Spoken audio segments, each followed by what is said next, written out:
Okay, let's dive in. These are some questions in no particular order, and I appreciate you guys sending the questions in. I really do, because sometimes I'd rather just answer questions than read the news and then talk about what's in the news. I much rather deal with questions. So here's the first one. Is it not imperative that we insist the military be held accountable for their complicity in this illegal, unjust war? It is. It is imperative. Doesn't mean it's going to happen, though. And you know what? This is the frustrating part. Before I answer this question directly, the frustrating ignore you? No.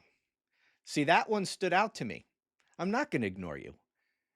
Ant Smasher Jack. I've got my eye on you now. Anyway, the thing that bothers me the most about all of this is that none of this needs to be happening. We have all the tools. I'm tired of people saying that our laws have failed us, the Constitution failed us. I hear that one all the time. It's not true. This is not a problem of our laws and our Constitution. Not that those are perfect. There's certainly things that we can do to improve our laws and to improve our Constitution. Absolutely. There are definitely constitutional amendments that I would like to see enacted. But the Constitution is not the problem, and the laws are not the problem. As it stands right now, we have all the constitutional and legal tools at our disposal to deal with this problem, to deal with the problem of Donald Trump right now. We had all the tools at our disposal to prevent this problem of Donald Trump. Maybe not in 2016, but certainly in 2020 and 2024. Because he was impeached twice in his first term, he should have been removed. If he had been convicted in the Senate, Donald Trump would not be a problem right now. He would be in a federal prison right now.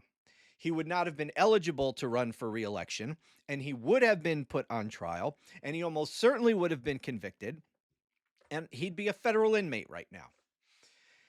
So we wouldn't have this problem. The tools are there. And we had further tools even after the Senate failed to convict Trump, even after Mitch McConnell let the country down. Mitch McConnell had it within his power to get the necessary votes to convict Trump in that second impeachment trial. He knew it was the right thing to do. He hated Donald Trump. He would have loved to seen Donald Trump convicted and put in prison, but he made the calculation, fucking coward that he is, that there's no reason to deal with Donald Trump. We don't need to convict him. He's never going to be president again.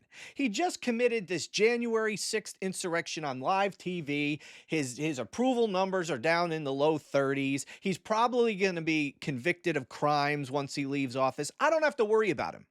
So why am I going to anger the base of the Republican Party that still supports him? Why am I going to anger his violent cult and put a target on my back?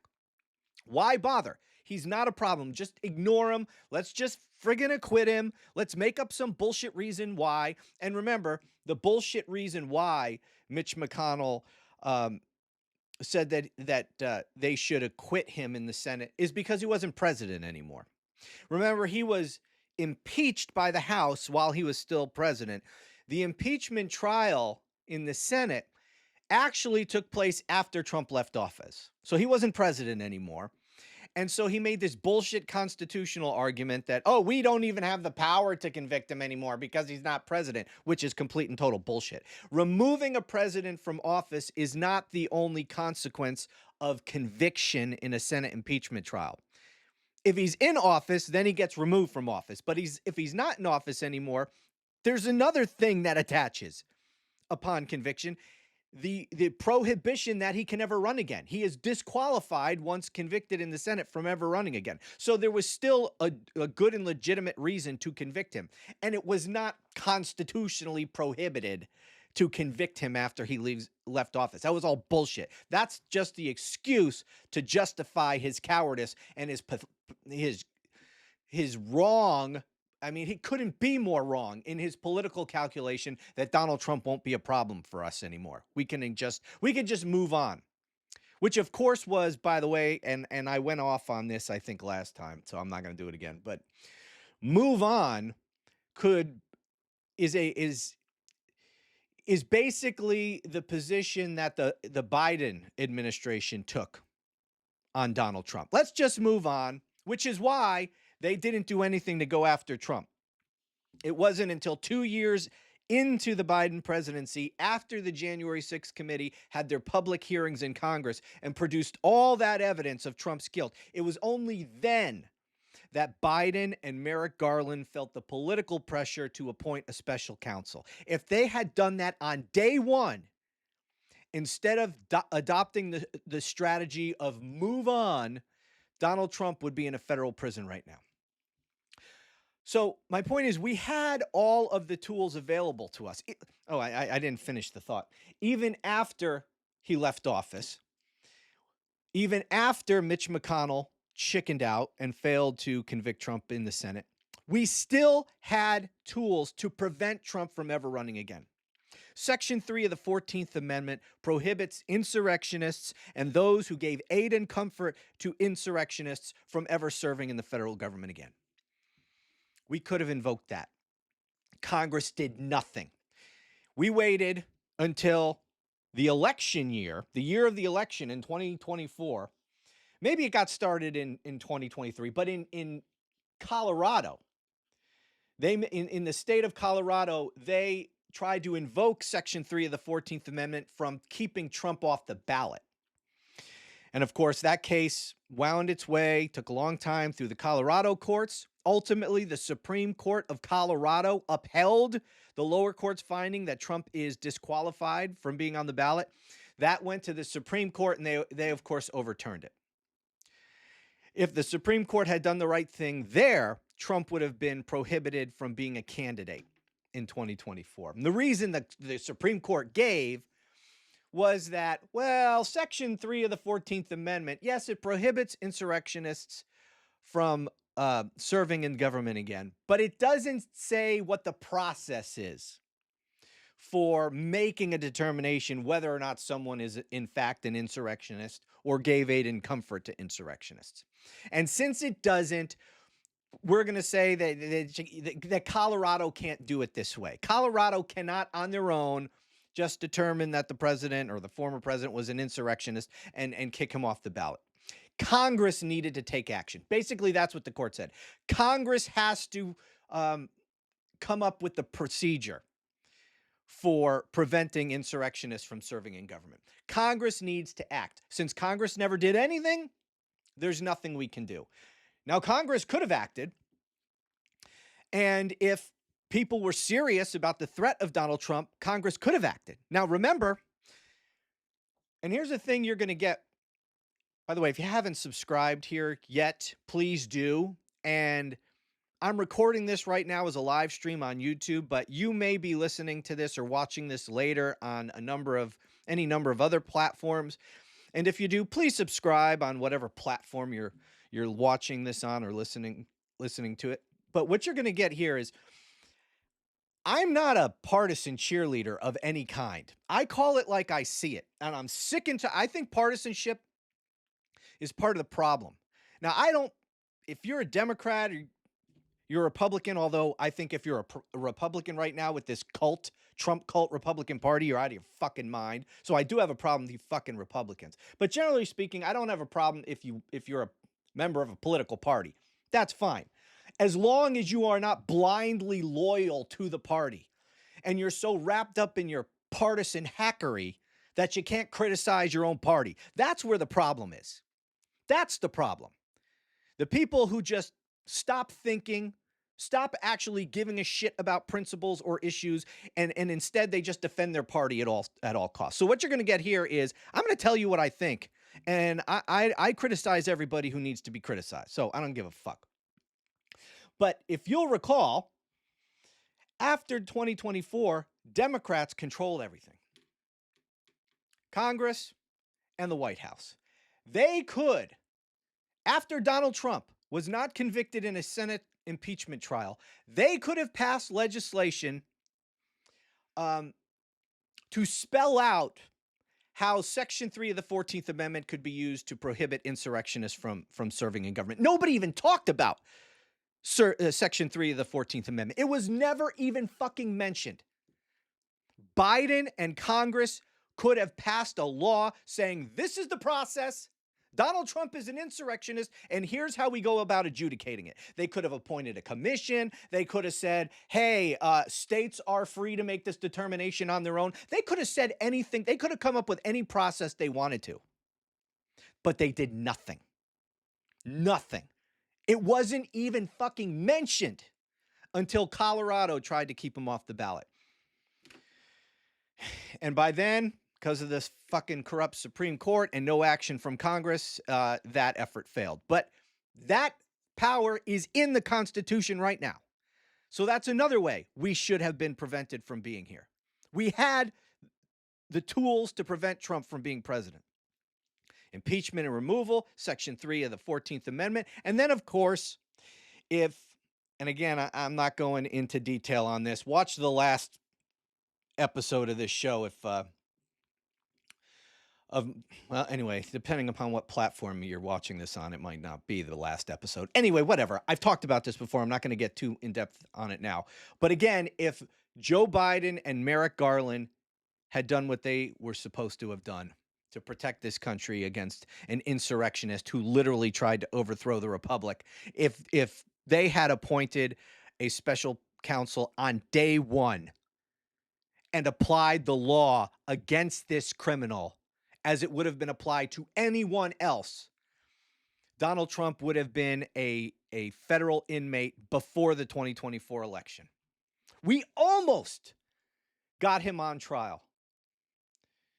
The reason we didn't is because the Supreme Court took their sweet-ass time, and of course because Garland and Biden waited 2 years to appoint Jack Smith. If he had been appointed on day one, we would have been 2 years further along in the process. Trump would have had his trial probably in 2023 is probably when he would have been put on trial and convicted. And that would have been enough time even for his appeals to have been heard. Donald Trump would be in prison right now. So there's any number of ways that we had all the tools necessary and still do to deal with this criminal piece of shit. I mean, he could be impeached and removed at any time. Now, we know that's not going to happen right now because his party, because the fucking American people in their infinite stupidity saw fit not just to elect a criminal insurrectionist who had been found liable for sexually abusing a woman, among all the other horrible things he had done. Not only did they see fit to reelect that piece of shit as president, but also to give his cult, the party controlled by his cult, full control over Congress so that he would be completely unconstrained in any way. So this, and that's the final thing. You know, I said we had all the tools at our disposal. We had the impeachment process. We had Section 3 of the 14th Amendment. We had the criminal justice system. We were failed each step of the way with respect to all of those things. But then we had the ultimate backstop. And it's always the ultimate backstop in a democracy, and that is the people.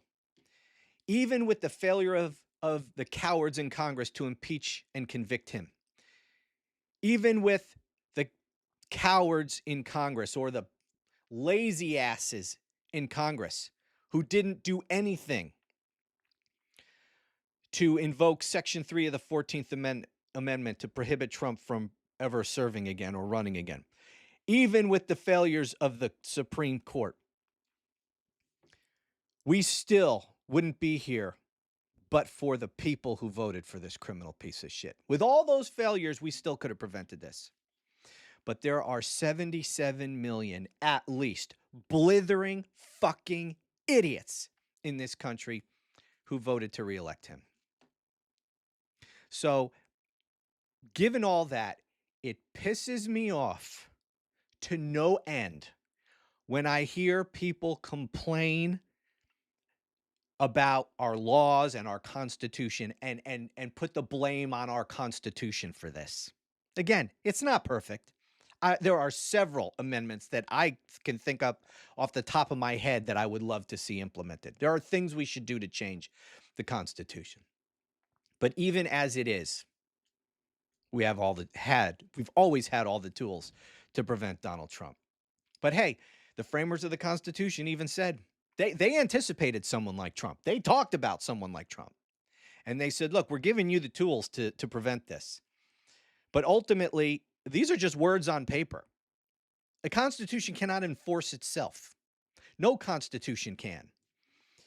And by the way, I know I have a lot of people from other countries who watch my videos, and I'll hear them say that, our laws and our Constitution suck.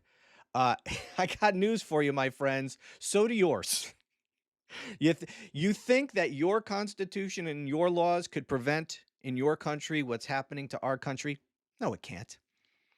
Your Constitution and your laws are just like our Constitution and our laws in that they're just words on paper. And they mean absolutely nothing unless the people who are empowered to preserve and protect your laws and Constitution do so. If they fail to do so, if they fail in protecting your country, don't expect words on paper to save your ass. Not going to happen. And that's what we're finding out now. We thought we were protected. Hey, we've lasted almost 250 years. Our Constitution is so great. Our laws are so great. Our country is so great. Bullshit.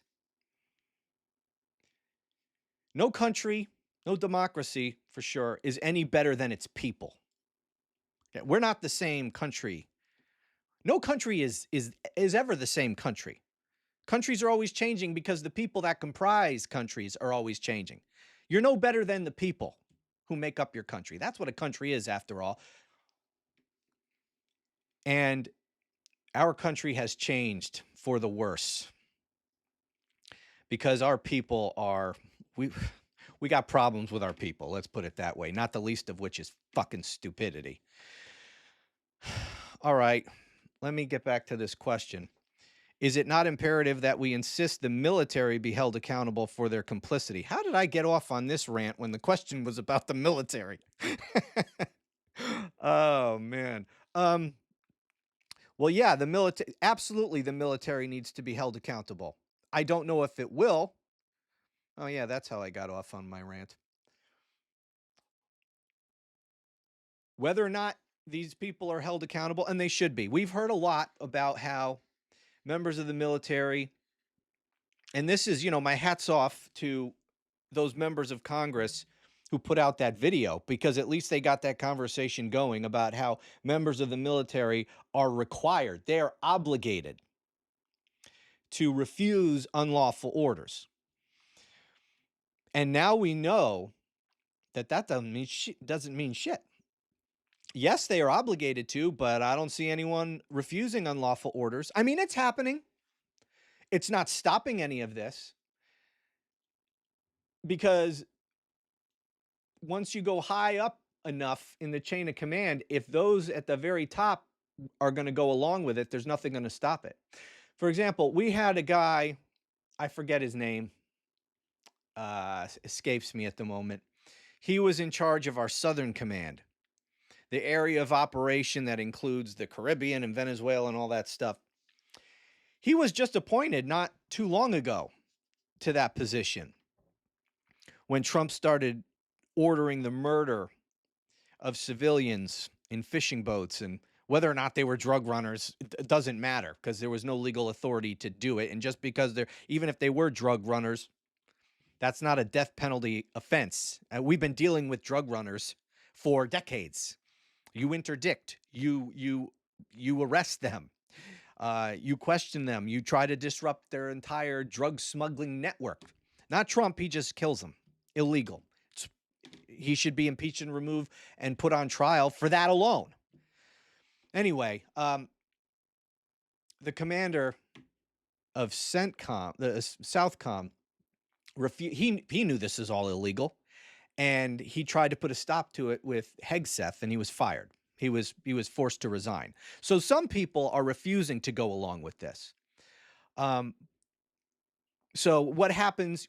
So that guy, he refused an unlawful order. He was just replaced with someone who's going to carry out an unlawful order. So you could see the problem with this.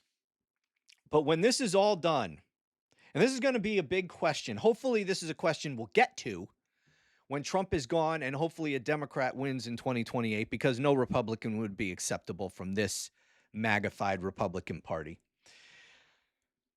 And the question will be what to do with Donald Trump and the people who enabled this and went along with this and committed all these crimes on his behalf. I don't think, for me, there's no question at all.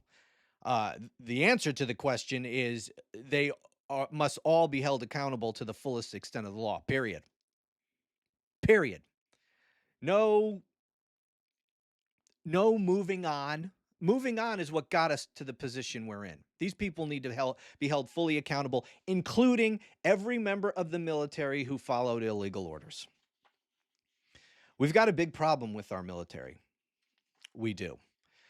And the only way to root out that problem and to deal with it is to hold those people accountable. Just like the only way to deal with what happened in the Trump administration is to hold all those people accountable. You want to prevent this from happening again? Then the people who did this now need to face the consequences. That's it. And if you're going to make excuses for why, we can't do that, then the other side, when they get power, they'll go for retribution and blah, blah, blah, blah, blah. Fuck that. Anyone who committed crimes needs to be held fully accountable and go to prison, including members of the military who followed illegal orders. These people who carried out some of these orders, like blowing up the boats, they're guilty of murder. Pure and simple. They should be prosecuted for murder. Pete Hegseth on down to the commanders who ordered these strikes. Murder. Because that's what it is. There was no authorization for this whatsoever, and these people were killed. We have a word for an unlawful killing. It's called murder, or some lesser degree of homicide, manslaughter, criminally negligent homicide, all crimes. The difference between those crimes is the mens rea element, the intent. What was the intent? So, for example, the difference between first-degree murder and like a manslaughter is you killed that person and you intended to kill that person. You formed the thought, I'm going to kill them, and then you killed them. That was your intent when you did whatever you did that resulted in their death. It was your intent to kill them. That's first-degree murder. Manslaughter is a reckless charge. It's a reckless homicide. So you did something that a reasonable person would have known is dangerous to human life, and you did it anyway. You didn't give a shit. You engaged in that reckless behavior, and it resulted in someone's death. You didn't specifically intend to kill the person, but you did specifically intend to engage in the reckless act that caused their death.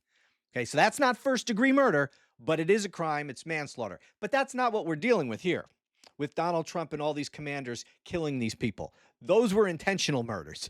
They intended to murder them. Donald Trump bragged about murdering them. Pete Hegseth bragged about murdering them. Okay? It was very intentional. Those were murders. So those people need to be held accountable. All right, what else do I have here? Hi, Romano. If he gets impeached and removed, is there another trial for prison time? I sure as hell hope so, my friend. I think I will take this question as, can there be another trial for prison time? Because the will there be, I don't fucking know. Again, it's going to have to be, it depends on who's in the positions, who gets elected, who is president starting in 2029. Hey, thanks, Kathy. I appreciate that. Who is president in 2029?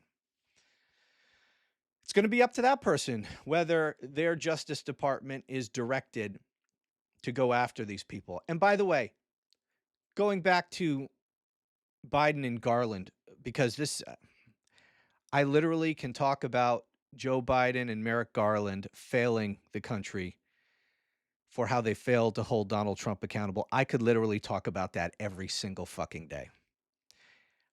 I am so angry about it. I don't know that I'll ever stop being angry about it. In my mind, it is one of the biggest failures in presidential history. A man who literally tried to overthrow the republic. I know Joe Biden wasn't planning to deal with that when he ran for office. He didn't know Donald Trump was going to try to steal the election and try to overthrow the republic and incite an insurrection and all of that, but he did. And when he did, in my mind, Joe Biden's number one job at that point was to protect the future of the republic and hold that criminal piece of shit accountable. Now, a lot of the people, I told you, I fucking hate partisan hacks. And whenever I bring this up, or when I used to, Democrats would make excuses for Biden. It was all Merrick Garland's fault. That's bullshit. Okay? Who hired Merrick Garland? Who could fire Merrick Garland at any time? And you know, it might not even be, and I'm not saying it's not. I don't know the communications between the two, but it's possible it wasn't Merrick Garland's fault at all. No one ever considers this. What if Joe Biden told Merrick Garland, look, go after the January 6ers who stormed the Capitol, but do not go after Trump. I want to move on. Do not go after Trump. If that happened, and I don't know that it did, but if Joe Biden gave him that order, then it would explain everything Merrick Garland did, and it wouldn't be Merrick Garland's fault. I'm not saying that happened. So because I don't know what happened, I hold them equally responsible. Merrick Garland didn't do shit. If Merrick Garland got that kind of an order, he could have resigned. On principle, he could have said, I'm sorry, Mr. President, but I believe in the rule of law and the law applying equally to everyone. If you're telling me that I can't apply the law to Donald Trump, then I'm gonna resign. He could have done that. He clearly didn't do that. But, you know, I'm sick of people who put the blame all on Merrick Garland because Biden picked him. Biden could have fired him at any time. And people would also defend Biden by saying, well, the DOJ is supposed to be independent.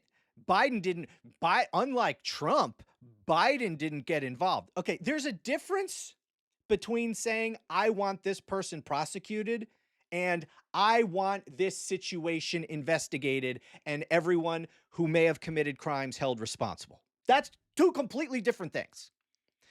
The latter is what Joe Biden should have done on day one. There was an attempt to overthrow our republic. There were clearly crimes committed, or he can even have withheld judgment on that. He could have said, I want this whole incident investigated. And if there were any crimes committed by anyone, I want the law applied equally. I want any crimes committed by whomever to be prosecuted. That's it.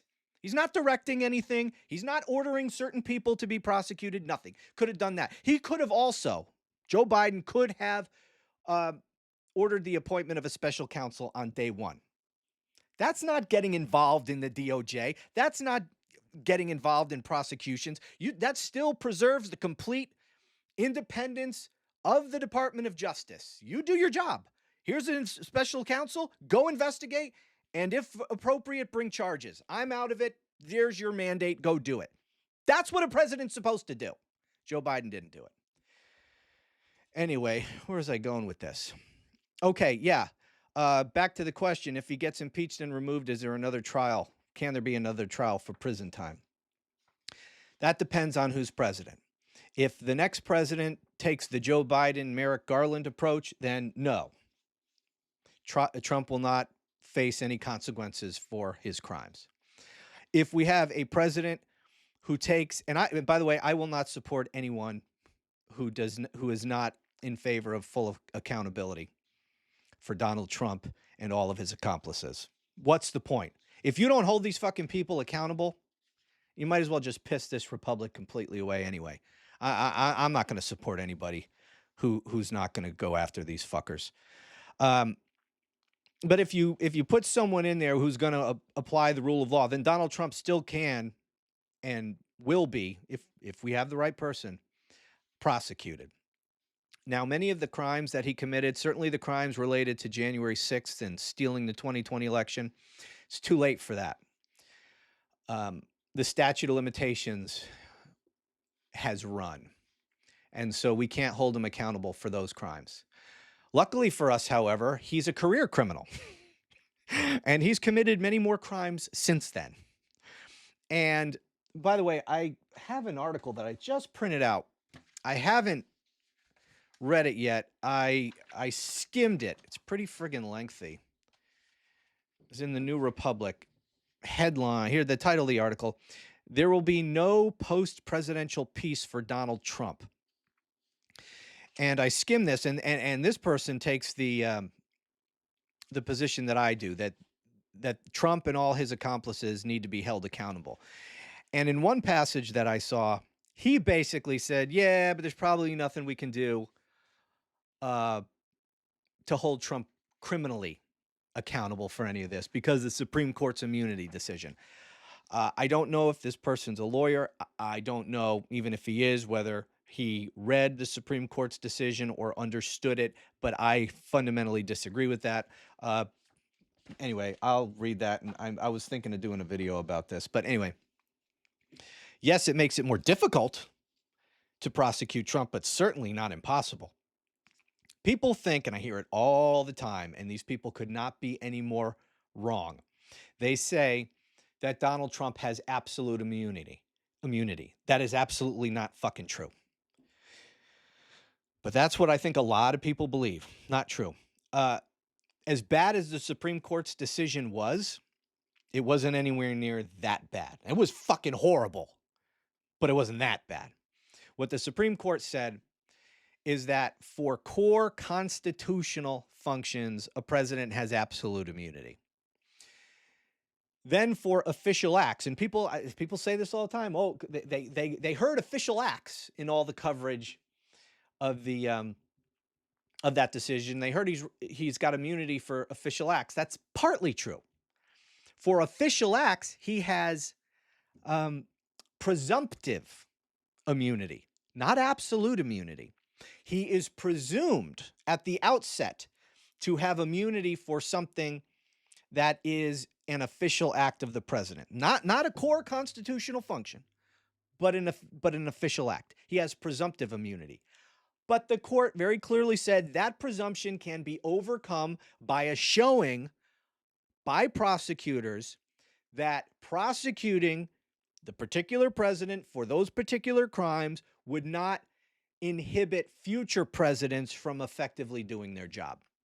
That's essentially it. If you make that showing to the court, then no immunity. So even for official acts of the president, he can be prosecuted. And then for things that are not official acts, that are purely personal in nature, no immunity whatsoever. Now, Donald Trump has committed crimes in the exercise of his core constitutional functions. Can't be prosecuted. Not unless the Supreme Court decision is overturned. And by the way, if Democrats win big enough majorities, if they really want to play hardball, we can get that decision overturned. Number one, you have the possibility of a constitutional amendment that just says presidents have no fucking immunity. So you can do it by the constitutional amendment route. You could also pack the court. You could say, fuck it. Trump has appointed too many hacks to the Supreme Court. We're just going to pack the court so that we dilute their vote. Then you prosecute Trump for core constitutional function, prosecute him for everything. Then what happens is, there's nothing prohibiting you from indicting him for core constitutional functions. What would happen then? Well, his defense attorneys would file a motion saying that he has immunity based on this Supreme Court decision. Then you litigate it, goes all the way up to the Supreme Court. Now you have a new Supreme Court because you've packed the court with good justices, and now they overturn the Supreme Court's horrible immunity decision. Bada bing, bada boom. Now you could prosecute his fat orange ass for even core constitutional functions. Now, I don't expect either of those things to happen, so we're probably going to be stuck with this Supreme Court and this immunity decision. But even given that, we could still prosecute him. But again, not for core constitutional functions, but we can for things that were official acts with a showing to overcome the rebuttable presumption that he has immunity. So we can still go after him for that, and we can go after him for everything that's not an official act, like all of these bribery schemes, these extortion schemes. And my God, there's enough of those to put him in prison for the rest of his life 50 times over. All right. And those are just the crimes that are purely personal in nature. And then these official act crimes where we can overcome the presumption of immunity. Yes, we can prosecute his ass. And for those who say, if you ever hear somebody say that Trump has absolute immunity, you should never listen to that person again, because that person has no fucking idea what they're talking about. And I'm sad to say, even a lot of lawyers have no idea what they're talking about. And I guess it's not very difficult to become a lawyer.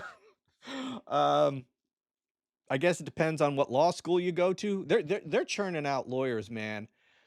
I see there's law schools out there where you don't even need to take the entrance exams, the LSATs, to get into law school. No entrance exam. They take anyone. They take everyone. You want to come in? And then the only question is, can you pass the bar exam at the end? And they have bar review courses, right? And these bar review courses focus heavily on questions that are on past bar exams. So if you study hard enough on these bar review courses, and if you take enough bar exams, I mean, you could just keep failing them and retaking them. Eventually, like Vinny, in My Cousin Vinny. What is it? 6 time was a charm for Vinny, if I remember correctly. You take it enough times, you take enough bar review courses, maybe you can you went to a shitty law school that has no admission standards, and then you take the bar exam like however many times you need to, and eventually you become a lawyer. So there's a lot of shitty lawyers out there. And I see a lot of lawyers, and that's the thing too. People think, oh, well, there's a lawyer, they must know what they're talking about. Fuck that. Unless they practice that kind of law, they probably have no fucking idea what they're talking about. Okay? I've been a lawyer for over 25 years. I know my shit, okay? But only in the areas of law in which I have expertise. Most areas of law, I don't know shit, and so I don't talk about them because I don't know what the fuck I'm talking about. All right? I've never practiced most kinds of law. And think of any aspect of life. There is a law, a body of law relevant to that. No lawyer knows everything about every aspect of law. But for some reason, people think, oh, he's a lawyer, he must know what he's talking about. Okay, did he ever practice constitutional law? Oh, he was a real estate lawyer? Then why do you think he knows anything about constitutional law? Oh, he was a personal injury lawyer? Why the fuck do you think he knows anything about constitutional law? Everybody was a criminal law expert when Donald Trump was indicted. Unless you practice criminal law, you probably don't know too much. You might know the basics of things, but you're no fucking expert. Anyway, so if you hear people, even lawyers, saying that Trump has absolute immunity, that's a good indication that you should not listen to that person. By the way, let me go off on a little bit of a tangent here, because we're in this world of new media, independent creators, which I'm thankful for, because if that wasn't a possibility, if the possibility didn't exist for independent creators to be out there, then I wouldn't be talking to you right now. So I'm very thankful. And it allows us to go around. Hey, thank you. I appreciate that. It allows us to go around the corrupted, pathetic mainstream media. These cowards who don't report accurately on Trump for fear of being sued with a frivolous lawsuit that they wouldn't have any chance of losing if they fought. The mainstream media, for the most part, is completely worthless. So independent people who are doing independent journalism, independent reporting, independent commentary, like me, I think that's really important, because you're not getting the truth from the mainstream media, which is precisely why I started my platforms, is because I was so sick of all the misinformation when it came to things that I knew about, in my area of expertise, criminal law, constitutional law, when I see these things being talked about, just wrong. These people couldn't be more fucking wrong. These talking heads they have all over TV every time one of these issues comes up, most of the time these people have no idea what they're talking about. A few of them are pretty good. There are some people that do know their stuff, but for the most part, most of them don't. And I'm like, all right, I can't take it anymore. This is all bullshit. I'm gonna start my own thing. Anyway, the problem is, while that's a really good thing, or can be a real good thing, the problem is that there's a lot of people who are doing independent media who don't know what they're talking about either. So just because they're independent doesn't mean they have a fucking clue. The problem is, if you don't personally have expertise in whatever the area is that this person might be talking about, how do you know who's telling you the truth and who's not? That's a problem. Okay? Because all you got to do is have a Gmail account to start a YouTube page, right? There is no barrier to entry. You don't have to prove you have any idea what you're talking about to start a podcast or a YouTube channel or start a Substack or whatever. So anybody could put their opinion out there. Anybody could put their analysis out there. And so the problem is, how do I know who the fuck is telling the truth or not? Don't know what to tell you. That's difficult. And I'm not in the business of telling you this person, you shouldn't listen to that person. I don't. Occasionally I do that, but for the most part, I stay away from that. But what I will tell you is, if you hear people say things and they're proven to be wrong on something, and it's something that they purport to know a lot about, don't listen to them anymore. So if you're listening to any podcaster or whoever, whatever the independent media is, and they say Trump has absolute immunity, don't listen to that person anymore, because they don't know what the fuck they're talking about. And if they don't know what they're talking about on that, then how do you know what else they don't know what the fuck they're talking about? Which is why I try very hard to stay in my lane. And I think other people should do that too. If you don't know what you're talking about, it doesn't mean I don't make mistakes. I'm occasionally wrong. And when I'm wrong, I will correct it because I want to be right. And I want to have credibility with my audience. But most people don't give a shit. Most people just want the views and clicks and that's it. So anyway, the point is, you got to be careful. And I will tell you things like when I tell you information like this about the immunity, I will say, and if anyone tells you otherwise, they have no idea what they're talking about. And you might be thinking, hey, why should I listen to you, Romano? Go research it yourself. Okay? I'm right. Anyway. Okay, so that answers that question. If Trump gets impeached and removed, and it's not just if he gets impeached and removed, can we put him on trial for his crimes and send him to prison? It's after he leaves office, which I don't think he's going to last till the end. But assuming he does, assuming he isn't forced out one way or another, assuming he doesn't choke on a cheeseburger during one of his late night Truth Social meltdowns, or something else. Maybe Iran is finally successful in what apparently they've been trying to do for some time. Come on, guys, get it together. Anyway,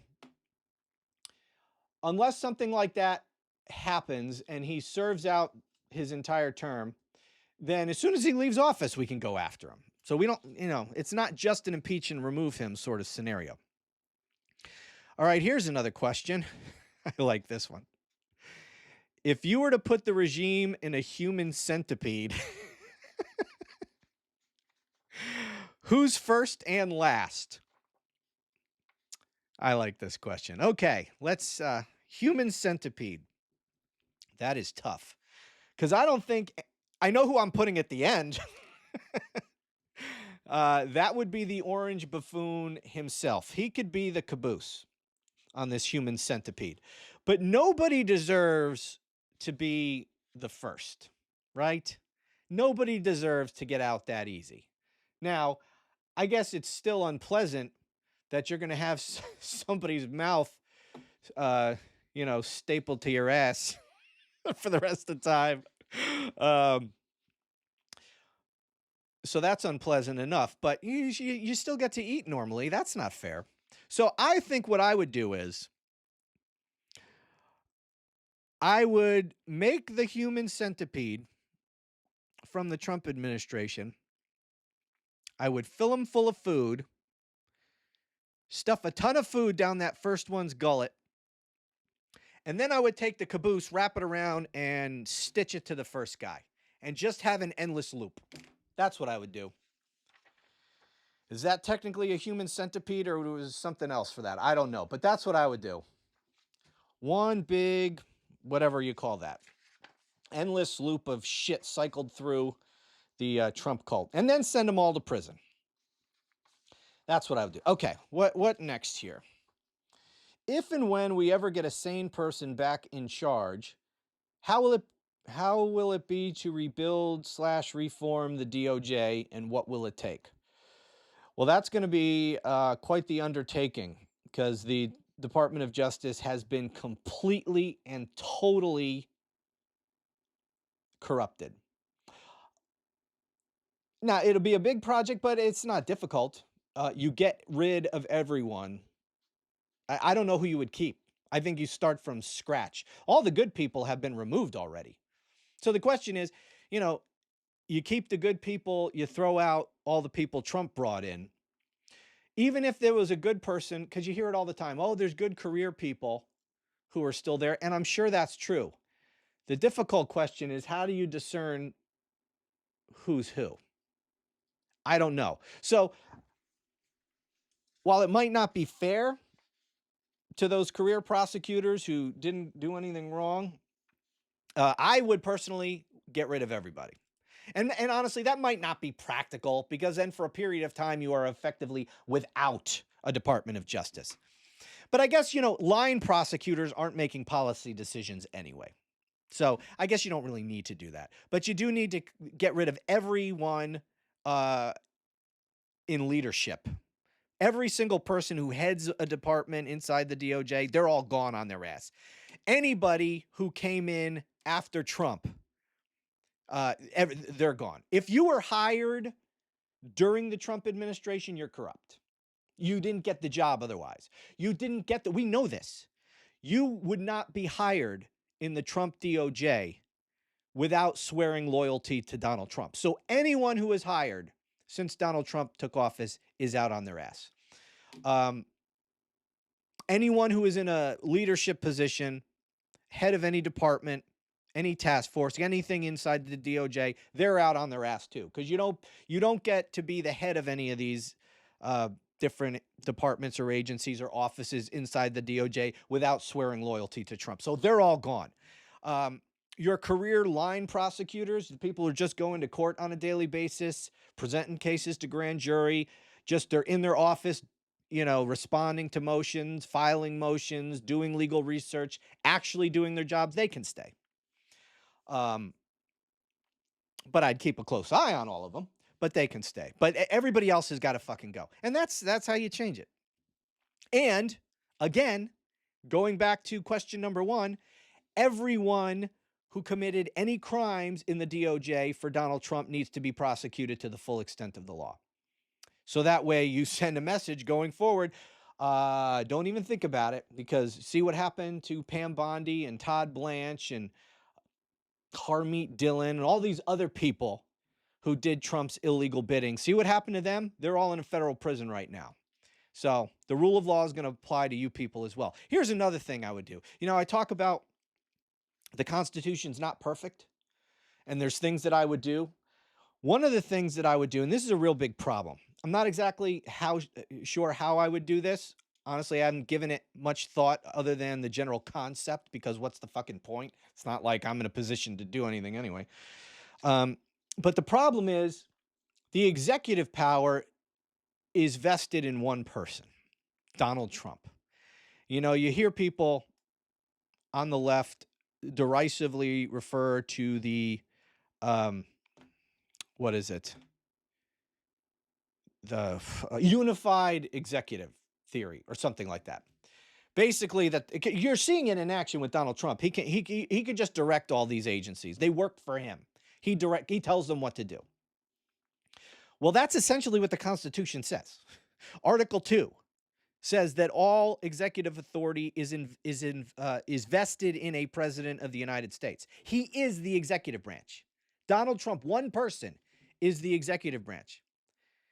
All the other cabinet members and they are exercising, as a constitutional matter, they are just exercising Trump's delegated authority, because no single person can do the entire work of the executive branch. So you got to have people, executing your delegated authority to get anything done. But Trump could, if he wanted to, direct anyone in the executive branch to do whatever he wants. That's a problem. And it's a real problem, given that the DOJ, and by the way, I understand the criticisms of the unitary executive. That's what it is. Unitary executive theory. I don't like it either, but that is what it is. I mean, that is the situation our Constitution put together, and I don't like it. And I especially don't like it when it comes to the DOJ. And I don't like the fact that all prosecutorial authority is vested in the executive branch. That's the real problem. Because when one branch has the exclusive authority to prosecute, that means that that branch is completely above the law if they choose to be. And that's what they are. And in the past, people who committed crimes inside the executive branch have been, by presidents of both parties, prosecuted, held accountable by the executive branch. We don't have one of those presidencies right now. So people inside the executive branch commit crimes all the time in the Trump administration, but they're never held accountable, and they won't be. So what we need is a mechanism to prosecute members of the executive branch by going around the executive branch. So I don't know how. I mean, you could do that. It would require a constitutional amendment, and you could do it in any number of ways. You can have judges appoint prosecutors who, could prosecute people inside the executive branch who don't work for the executive branch. You could have commissions. You could empower states' attorneys general to file charges if they develop evidence to seek indictments of executive branch officials for violations of federal law. Now, the states can prosecute members of the executive branch for state crimes, but for some reason, they don't do that too often either, even though they're committing crimes all over the fucking place. But they can't prosecute for federal crimes. And the problem is, all the key players in the executive branch are located in Washington, D.C., which is not a state. So if you're going to prosecute any of these people, you're going to have to prosecute them with federal law in a federal court. And right now, the only way you can do that is through the federal DOJ. So we need to be able to empower either state prosecutors or create an independent prosecutor's office outside of the executive branch to be able to prosecute people within the executive branch. There's any number of things you can do, but you'd have to put it outside of the executive branch, outside of the control of the president, so that people in the administration can be held accountable and prosecuted for crimes that they commit. That's one thing I would do. Anyway, see how long I've been going here. I have no fucking idea. Where would it say? Whatever.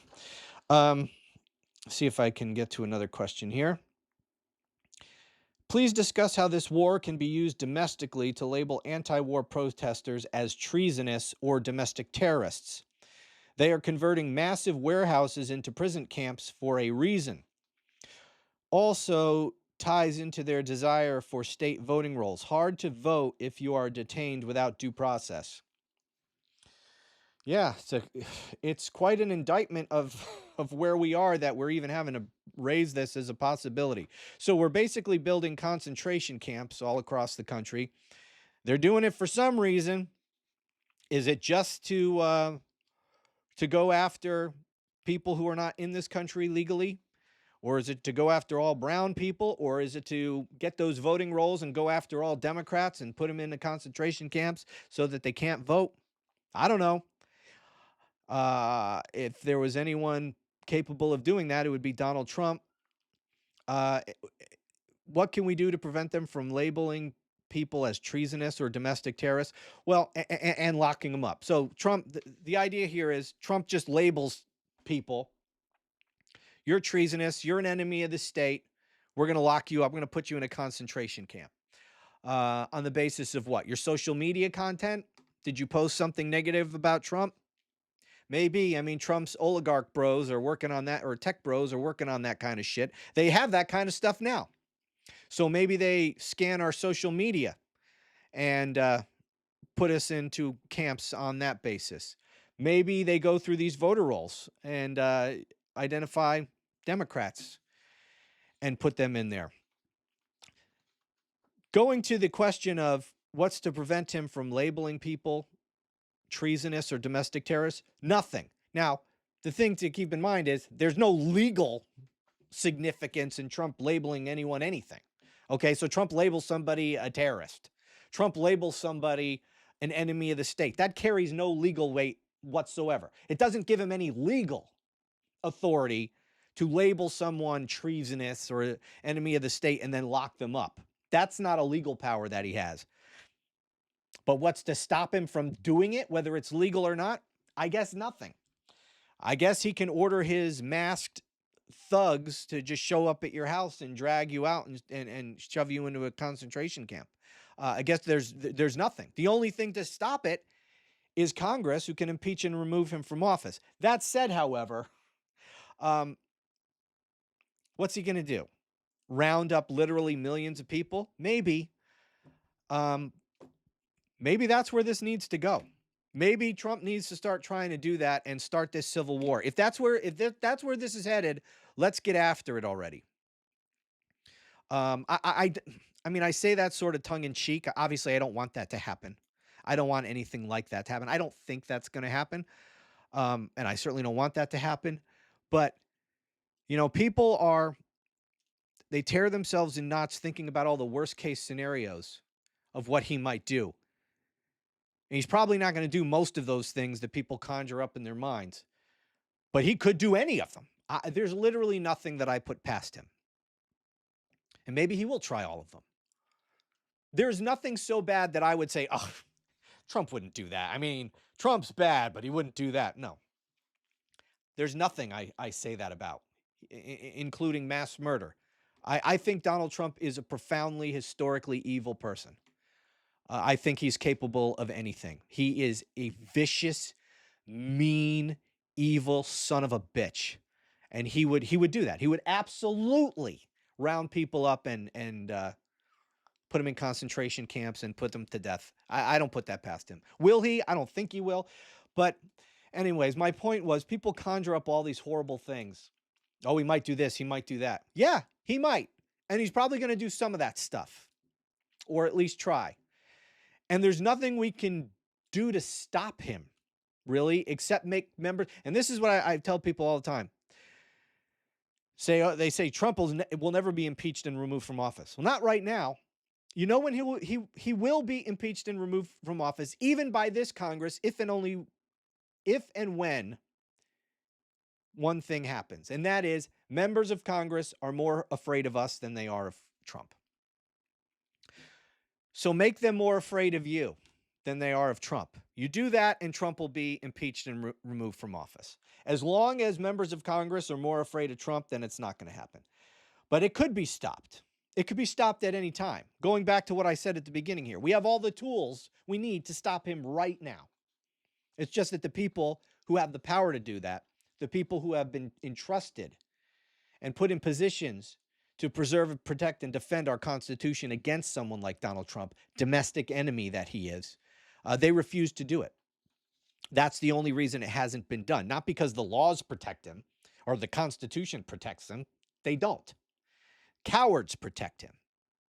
People who refuse to uphold their oaths protect him through their cowardice. So my point is, getting back to my point, that people conjure up these things. There's nothing to stop it. And this was always going to happen. It was always going to get bad. What exactly is going to happen? I don't know.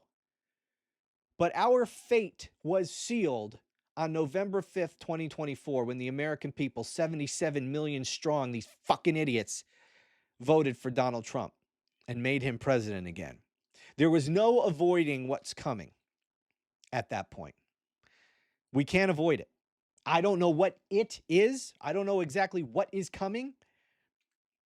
But whatever it is, maybe this is what we have to go through as a country.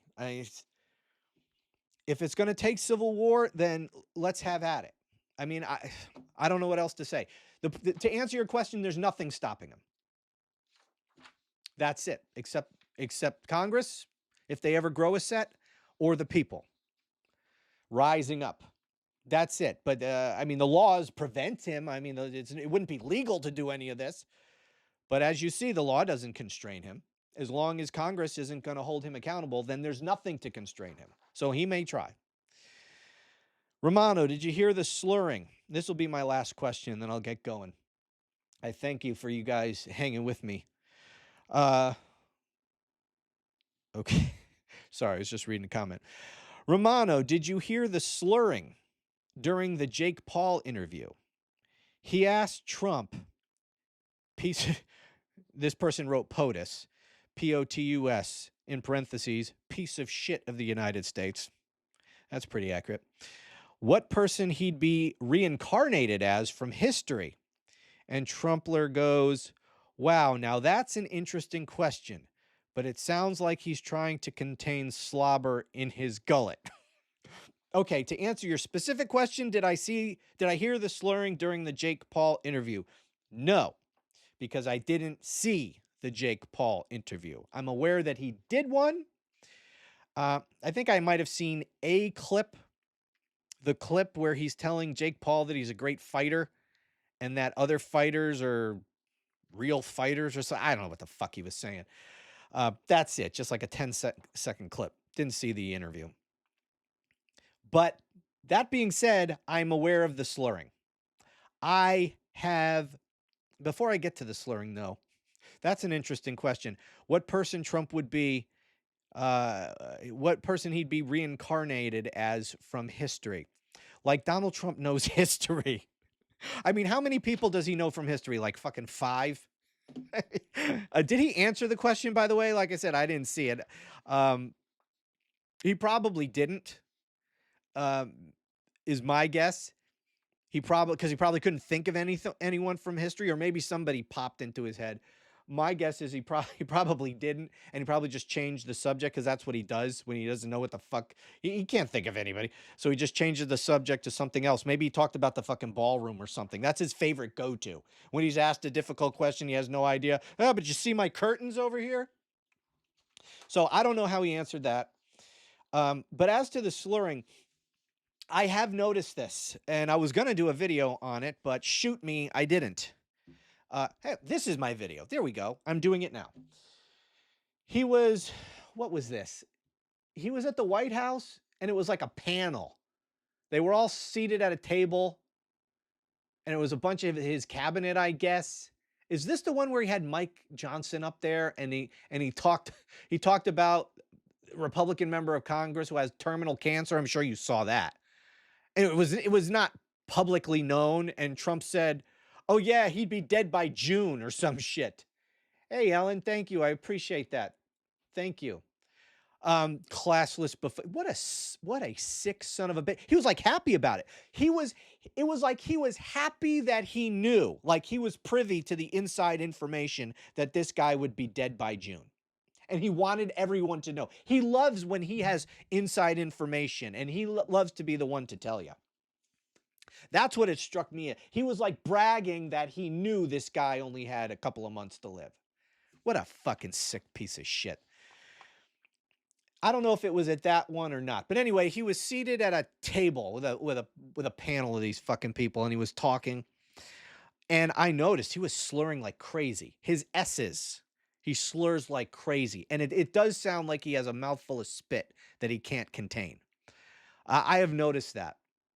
And I even was doing some research on, could this be a symptom of advancing dementia or any of the number of things that people speculate might be wrong with this fucking guy upstairs. And it is, or it certainly could be. a symptom of those things progressing. Is that what's going on? I don't know, but the slurring, he does this frequently, and to me, it's getting worse and worse. It used to be he'd slur occasionally on a certain word or phrase, but this event that I watched, he was slurring the whole time. Anytime an S was enunciated, he was slurring bad. So yeah, I think there's something going on. I mean, we know they've been lying to us about his health for a long time, and they will continue to. All right, I guess that's going to be it. Please subscribe if you haven't done so already. Check me out. I'm not going to list all the platforms that I'm on, but I'm on a lot of them. And if you are on various platforms, check and see if I'm there, not just on whichever platform it is you're watching this. Subscribe on all of those. I'd appreciate it. Got to, I mean, it helps. It really does, because I have no way to grow this channel but for you guys. That's it. You guys liking my content, subscribing, interacting with my content, feeding the algorithm, telling the algorithm that this is a channel worthy of promotion. That's the only way. I don't pay money to advertise this thing. It's you guys. To whatever degree I have achieved any kind of success on any of these platforms, it's attributable to you all. You guys watch, you guys like it, you guys interact with the content. You're here as I'm recording this live stream right now. You're engaging. You guys are the reason I'm having any kind of success. So please, and share this with people who you think would enjoy it. I mean, you could try to put it in front of MAGAs, but what's the fucking point? Let's be honest. And they'd probably only hurt me in the algorithm anyway, so don't fucking bother. But if there's any people out there who could be reached, who are open, who either agree with us that this criminal piece of shit should rot in prison for the rest of his fucking life, or who are open to sanity, and I'm getting a call. So, all right, that's it. You get the point. Thanks for watching, and I'll talk to you again soon. Oops. What the fuck did I do?